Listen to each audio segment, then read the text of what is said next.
Hey folks, and welcome back to the channel for my regular update on the Thursdoid from the developers of Project Zomboid, where we take a look at the recent blog post and summarize all of the biggest things being worked on that are mentioned in the post itself. I'll be doing my best to condense the information down, make it easier to consume, and ultimately provide an alternative for those that prefer to listen rather than read. If you get something useful from this video or find it informative, you can do me a huge favor by dropping this video a like or subscribing to the channel for more updates, gameplay, and guides. Now with that out of the way, let's get into the Thursdoid. Okay, so I'm gonna jump into the main topic of the blog post right away and actually leave some of the smaller stuff until later. So with that in mind, a lot of the information in this Thursdoid is focused around world building. And by that, I basically mean stuff to make you feel more immersed and involved in the world you're playing in. Storytelling, essentially, and not always through the written word, although that is what the devs open up with in this section of the blog post. Some of the work ongoing for Build 42 is centered around literature items. We've seen one or two clips involving these in the past, but nothing more than a few seconds as a bit of a teaser. The devs state that some of this literature will be in the form of fully readable lore items, and some of it won't be readable at all, but will have an interesting title that might deepen your understanding of the life of the zombie that you just bludgeoned downstairs in the living room. The devs intend to add a range of newspapers to the game, such as the Kentucky Herald, with each newspaper having 3 or more readable newspaper issues that focus on the build-up to the Nox event, everyday life prior to the outbreak, and some breadcrumbs as to what really has been going on. Now, this part is interesting for me because we've never really found out what ultimately caused the zombie outbreak in Project Zomboid, and whilst I doubt that these newspaper articles will tell us everything, it might hint towards the origin in places, so that'll be cool to investigate a bit further when Build 42 finally comes out. The devs have said there will also be some smaller scale publications like pamphlets for smaller settlements that don't quite warrant a full scale newspaper. There's also been some work ongoing with the various logos associated with local businesses within Project Zomboid, such as a Aaron hunting supply focused on upscaling their resolution for use both in-game with readable business adverts and real-world usage as well. The devs go on to say that they hope this could be useful for newer players, especially as items like flyers for local businesses could help direct them to some useful loot locations in a more natural way using the in-game map feature. The examples given by the developers here are a job advert for McCoy logging might reveal a decent place to find an axe, or a membership advert for the West Maple Country Club, giving players an interesting reason to leave town.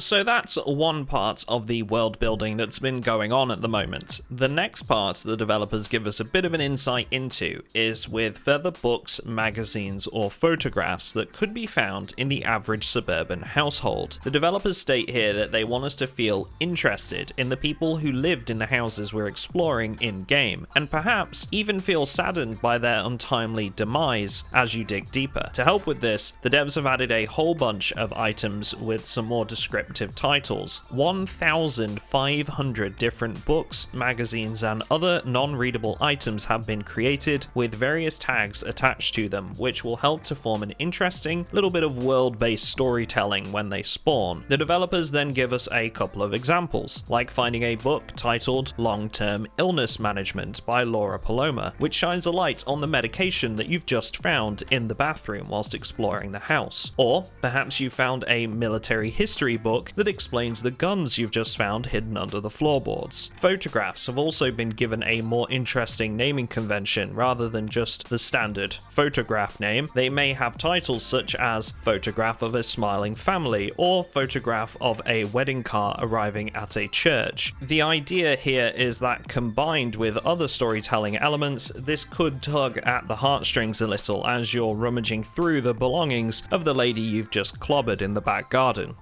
To go with all of this, the developers have also added 6 new TV channels, a new radio station, and a whopping 75 new VHS tapes ready to mix into the game. All of these are written by Pat Bren, who is also the individual behind the previously mentioned written articles in the game, alongside Blair Al Ghul. The developers then wrap up this section by explaining a couple of additional features that will now be present with the new literature and other consumable media. Firstly, books, magazines, and comics with individual titles will now be persistent. Instead of vanishing after they've been read, there will be a cooldown period that dictates how much time must pass before the character's moodles can benefit from rereading said item. There's also been a significant revision to the illiterate traits. Illiterate characters are unable to read literature items, but in some cases, such as with comic books, catalogs, or photos, they will be able to enjoy looking at them instead of reading it. In Build 42, illiterate characters will also be unable to read or write player-generated notes using sheets of paper or notebooks. They will also no longer be able to write on the map, though they can place symbols still. Illiterate characters won't be able to read text on annotated maps or understand nutritional info on packaged food, so it's going to hit even harder than it did previously if you choose to take this trait. Lastly, there's been some common sense implementation when it comes to light sources and reading. If there's insufficient lighting, your character won't be able to read books, nutritional info on food, or open maps, so having a flashlight or making sure that you've got enough power will be even more important for all of those people that like to read skill books overnight.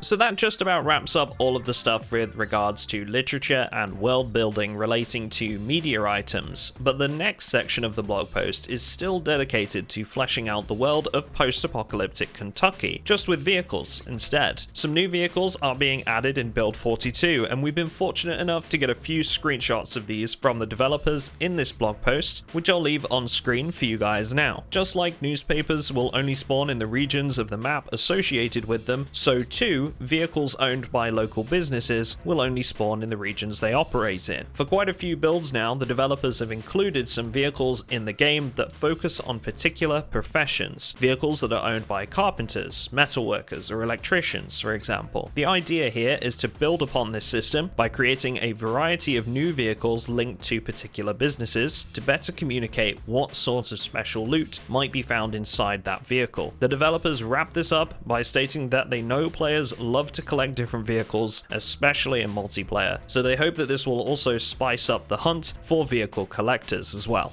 Alright, so world building aside, the developers then move on to talk about some of the voice work that they've had going on recently. This has been discussed a bit in previous blog posts, but if you're unaware, the goal here is for the team to add various sounds like wheezing, puffing, coughing, and general sounds associated with physical exertion to the characters. This is aimed at making the character feel a little bit more alive, as it were. These are subtle sounds and are of course being mixed with existing game sounds, and the developers do note that these are still a work in progress, but we've been given 3 new clips showing off some of the vocals behind our new characters in Build 42. I'll let those play out for you guys now without me jabbering on for a moment.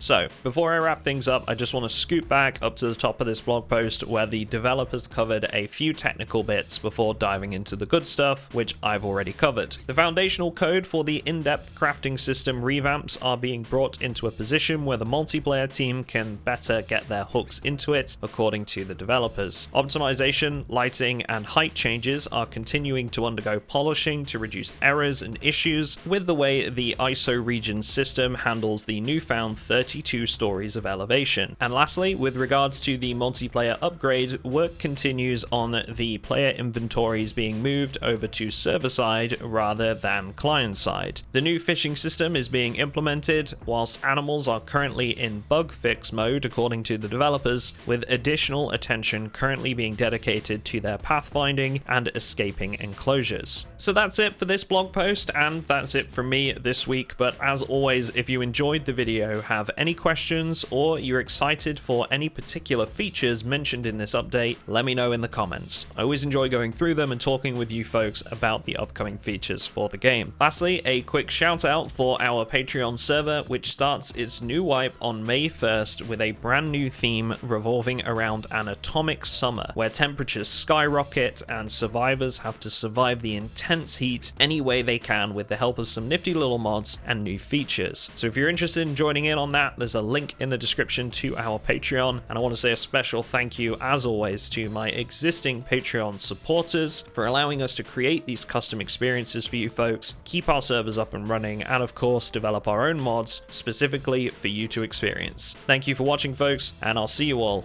in the next one.